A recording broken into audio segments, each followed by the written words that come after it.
Gli Svitati, un evento che vuol promuovere, vuol far conoscere il tappo a vite e le sue qualità. E io ho la fortuna di essere qui in compagnia con Michele Stelvin. Stelvin è il nome che rappresenta un po' il tappo a vite.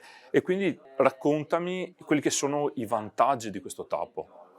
Ma i vantaggi del tappo a vite sono di vario tipo. Innanzitutto permettono di preservare perfettamente il vino con i propri aromi, nel contempo di consentire l'evoluzione in bottiglia desiderata dal produttore. Questo giocando su cosa? Giocando sul tipo di guarnizione che il produttore sceglie in funzione del vino che vorrà avere in futuro. Secondo, si evitano assolutamente perdite con il tappo a vita, Certo. perché è impossibile averlo.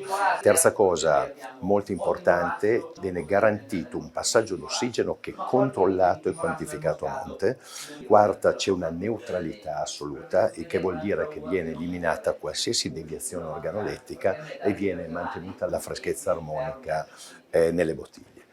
Ultima considerazione non meno importante, l'omogeneità di tutte le bottiglie, cosa che in altri tipi di tappature è difficile trovare perché ci sono sempre delle differenze anche sensibili certe volte. Certo. Col tappo a vite questo è impossibile. Certo, quindi il vino evolve anche se imbottigliato con tappo a vite, ha una sua evoluzione, ha una sua maturazione.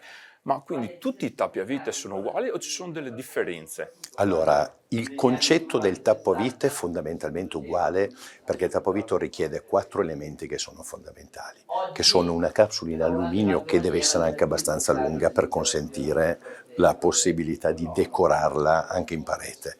Poi ci vuole una bottiglia con una baga particolare che si chiama BVS, che è fondamentale.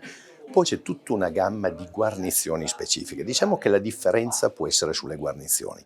Tutti i produttori hanno vari tipi di guarnizioni che sono composte da una serie di strati, come se fosse un panino, un sandwich. Questa scelta la opera il produttore in funzione dell'obiettivo enologico che si dà e quindi questo da casa a casa può variare anche lo stesso materiale. Ad esempio quelle in stagno sono top come chiusura, costano carissime ma danno un certo tipo di garanzia. Ultima cosa, questa è uguale per tutti, ci vuole una particolare tecnica di chiusura, un particolare procedimento di incapsulamento che richiede delle attrezzature tecniche adeguate e specifiche unitamente a una competenza tecnica da parte di addetti che è assolutamente necessaria. Certo, quindi il tappo a vite diventa una parte importante anche a livello di studio e a livello di progettazione per quanto Assolutamente. riguarda l'affinamento. Assolutamente a livello di studio, tant'è che oggi vedendo questa chiusura che è anche molto moderna, accattivante anche nel design, no? Sembra tutto molto facile. Questo è stato un processo che è durato tantissimi anni. Stelvin ha inventato il primo tappovite al mondo in Borgogna negli anni 60, ci sono stati 10 anni di ricerca coinvolgendo le facoltà di enologia di Dijon e di Bordeaux prima di arrivare a sviluppare quella che è stata la prima capsula in alluminio per vite. Quindi c'è stato tutto un procedimento di studio. Lo studio ovviamente Certo. non si ferma perché va avanti soprattutto sotto il profilo del controllo dell'ossigeno e delle guarnizioni.